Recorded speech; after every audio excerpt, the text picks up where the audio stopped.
नमस्कार दोस्तों, free study 94 YouTube channel पे आपका फिर से स्वागत है। आज हम यूटेरिया करंट अफेयर्स अर्धवार्षिक के 2023 के अंतर्गत इसरो के महत्वपूर्ण मिशन एवं वर्ष 2023 के अंतर्गत महत्वपूर्ण ऑपरेशन पर चर्चा करने वाले हैं, जो आगामी 69th बीपीएससी प्रीलिम्स एग्जामिनेशन के लिए काफ़ी इंपॉर्टेंट होने वाला है। ठीक है, तो इस सेगमेंट से आपके एग्जामिनेशन में 1 से 2 प्रश्न देखने को मिल सकता है, तो वीडियो को शुरू से लास्ट तक देखिएगा। वीडियो पसंद आए तो लाइक जरूर कीजिएगा, और अभी तक चैनल को सब्सक्राइब नहीं किए तो प्लीज़ चैनल को सब्सक्राइब कर लीजिए। सबसे पहला न्यूज़ है हमारा हाल के वर्षों में इसरो द्वारा किए गए महत्वपूर्ण मिशन। ठीक है, तो यहाँ पर सबसे इंपॉर्टेंट ये हो जाएगा कि कौन सा उपग्रह जो है प्रक्षेपण यान से इसको प्रक्षेपित किया गया, और इससे रिलेटेड कुछ महत्वपूर्ण तथ्य हैं उस पर हम ध्यान रखेंगे। ठीक है, तो सबसे पहले जो कहा जा रहा है कि NVS-01 उपग्रह जो है मई 2023 के अंतर्गत इसे लॉन्च किया गया, और प्रक्षेपण यान जो था वो था GSLV F12, याद रखना है। और कहा जाता है इसके अंतर्गत जो महत्वपूर्ण तथ्य हैं वो कहा जाता है कि NVS-01 अगली पीढ़ी के नाविक श्रृंखला का पहला उपग्रह है, जिसका उद्देश्य देश की नौवहन क्षमताओं को क्या है, बढ़ाना है। ठीक है, ये आपको याद रखना है। नेक्स्ट कहा जाता है टेलियोस 2 मिशन, जो अप्रैल 2023 में लॉन्च किया गया। किससे, किस प्रक्षेपण यान से, तो PSLV C55 से। ठीक है, इस मिशन के तहत सिंगापुर के 2 उपग्रह, जिसमें प्राथमिक उपग्रह के रूप में टेलियोस 2 और सह यात्री उपग्रह के रूप में कौन था, लुमो लाइट 4 शामिल है। ठीक है, तो ये भी आपको ध्यान रखना है। OneWeb इंडिया 2 मार्च 2023 में लॉन्च किया गया LBM-3M3 के अंतर्गत। ठीक है, इस प्रक्षेपण यान से LBM-3M3 प्रक्षेपण यान से इसे प्रक्षेपित किया गया। इस मिशन के तहत 36 उपग्रहों को उनकी कक्षाओं में स्थापित किया गया।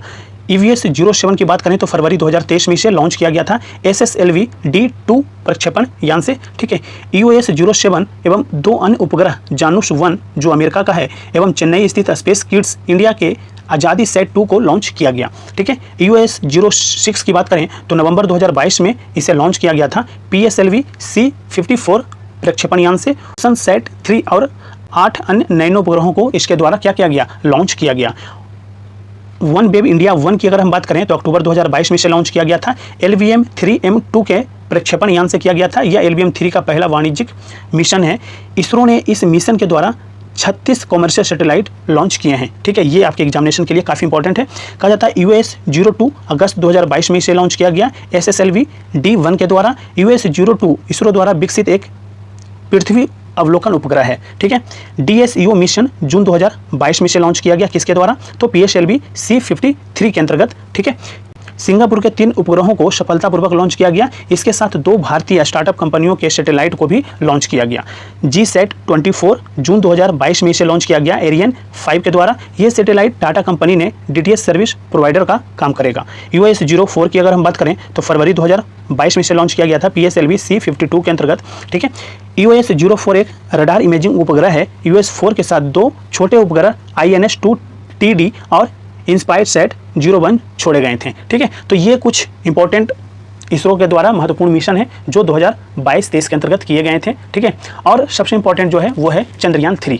ठीक है, जो कि अभी हाल ही में 3 से 4 दिन पहले इसे प्रक्षेपित किया गया था। ठीक है, तो ये आपको ध्यान रखना है। नेक्स्ट टॉपिक है हमारा वर्ष 2023 के विभिन्न ऑपरेशन, जहां से आपके एग्जामिनेशन में 1 से 2 प्रश्न पूछे जा सकते हैं। तो बिल्कुल चीज़ों को ध्यान से पढ़िएगा, ध्यान से सुनिएगा, ताकि सारी चीज़ें अगर एग्जामिनेशन में पूछे जाते हैं प्रश्न तो आप प्रश्न गलत ना हो। ठीक है, तो कहा जा रहा है ऑपरेशन करुणा की अगर हम बात करें तो भारत सरकार के द्वारा इसकी शुरुआत की गई थी। इसका उद्देश्य जो था दोस्तों वो था म्यांमार में चक्रवात मोचा से प्रभावित लोगों की मदद के लिए भारत ने यह ऑपरेशन करुणा चलाया था। ठीक है, याद रखना है। ऑपरेशन कावेरी की बात करें तो भारत सरकार के द्वारा इसे चलाया गया था। सूडान में चल रहे गृह युद्ध के कारण वहां फंसे भारतीय नागरिकों को निकालने के लिए ऑपरेशन कावेरी की शुरुआत की गई थी, और INS सुमेधा के द्वारा 3862 व्यक्तियों को भारत लाया गया था। ठीक है, ऑपरेशन मर्यादा की अगर हम बात करें तो कहा जाता है उत्तराखंड पुलिस के द्वारा यह ऑपरेशन चलाया गया, जिसका उद्देश्य था राज्य में तीर्थ स्थलों एवं पर्यटक स्थलों में स्वच्छता बनाए रखना। ठीक है, ये आपको ध्यान रखना है।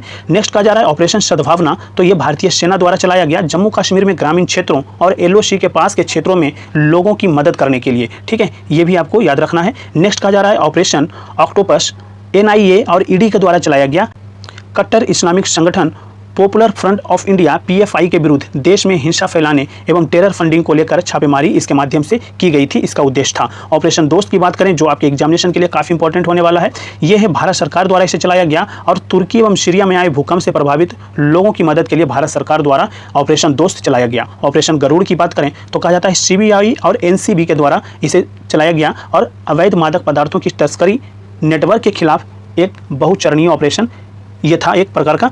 नेक्स्ट कहा जाता है ऑपरेशन मेघ चक्र, सीबीआई के द्वारा शुरुआत किया गया बाल यौन शोषण से जुड़ी सामग्री को ऑनलाइन प्रसारित करने वालों के खिलाफ कार्रवाई करना इसका मुख्य उद्देश्य था। ऑपरेशन नारकोस की बात करें तो रेलवे सुरक्षा बल के द्वारा चलाया गया। जून 2022 में रेलवे सुरक्षा बल द्वारा रेलवे के माध्यम से नशीले पदार्थों की तस्करी रोकने के लिए यह ऑपरेशन चलाया गया था। और ऑपरेशन मिशन अमानत की बात करें तो भारतीय रेलवे के द्वारा शुरू किया गया था। रेल यात्रियों के खोए हुए सामान को ट्रैक करने के लिए ऑपरेशन मिशन अमानत भारतीय रेलवे के द्वारा चलाया गया था। ऑपरेशन उपलब्ध की बात करें दोस्तों तो कहा जाता है ये भी रेलवे सुरक्षा बल द्वारा रेलवे टिकट कालाबाजारी करने वाले की गतिविधियों पर अंकुश लगाना तथा लोगों को रेलवे टिकट उपलब्ध करवाना इसका क्या था, मुख्य उद्देश्य था। ऑपरेशन गंगा की बात करें तो केंद्र सरकार द्वारा इसे चलाया गया था। रूस यूक्रेन युद्ध के कारण भारत सरकार ने यूक्रेन से भारतीय नागरिकों को निकालने के लिए ऑपरेशन गंगा की शुरुआत किया था। तो कुछ ऑपरेशन जो हैं आपके एग्जामिनेशन के लिए काफ़ी इंपॉर्टेंट हो जाएंगे, तो थोड़ा इसे आप ध्यान रखिएगा, बार बार वीडियो देखिए तो आपसे आपके सारे जो हैं कॉन्सेप्ट क्लियर हो जाएगा कि कौन से ऑपरेशन कब और किसके द्वारा और किस उद्देश्य से चलाया गया था। ठीक है, तो यहाँ पे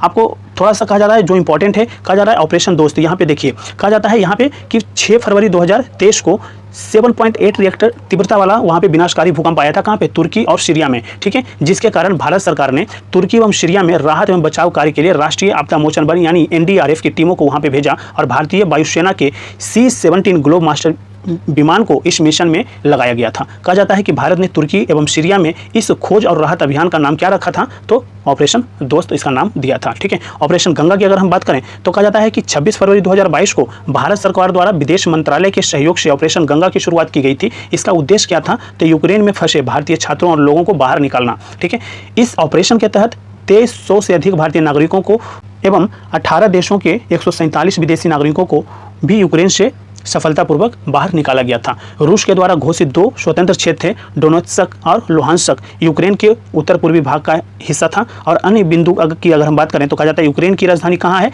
कीव है। और कीव से सीमा साझा करने वाले कौन कौन से देश है, तो याद रखना है बेलारूस, रूस, Poland, Slovakia, Hungary, Romania, Moldova, काला सागर, एजोव सागर। यूक्रेन के राष्ट्रपति की बात करें तो क्या नाम है, वोलोडिमिर जेलेंस्की। ठीक है, तो ये कुछ ऑपरेशन गंगा से रिलेटेड कुछ आपके एग्जामिनेशन के लिए इंपॉर्टेंट फैक्ट हैं, वो ध्यान रखना है। और ऑपरेशन दोस्त काफ़ी इंपॉर्टेंट है ये ऑपरेशन। ठीक है, तो ये भी आपको ध्यान रखना है। कहा जाता है यहाँ पे कि विभिन्न डिक्शनरी द्वारा चयनित वर्ड ऑफ द ईयर 2022। ठीक है, कि वो कौन से वर्ड हैं यानी वो कौन से शब्द हैं जिसे किस डिक्शनरी द्वारा शामिल किया गया है। तो ऑक्सफोर्ड की अगर हम बात करें तो देखिए ऑक्सफोर्ड ने वर्ड ऑफ द ईयर किसे घोषित किया, तो गोवलिन मोड को किया। ठीक है, मरियम वेबस्टर की बात करें तो कौन सा किसे घोषित किया, तो गैसलेथिंग को किया है। ठीक है, कैम्ब्रिज डिक्शनरी ने होमेर को किया है और कॉलिंस डिक्शनरी ने परमा क्राइसिस को किया है, जो कि 68 BPSC में ये पूछा गया था। ठीक है, यहाँ पे अगर हम बात करें तो 2023 में विश्व के प्रमुख पदों पर नियुक्त होने वाली पहली महिलाएं। ठीक है, तो यहाँ पे बात करें तो कहा जाता है कि सेलेस्टे सेलो जो कि अर्जेंटीना की हैं, विश्व मौसम विज्ञान संगठन की पहली महिला महासचिव बनी हैं। तो ये आपको ध्यान रखना है। मैनुएला रोका बोटे की बात करें तो इक्वाटोरियल गिनी की पहली महिला प्रधानमंत्री नियुक्त किया गया इन्हें।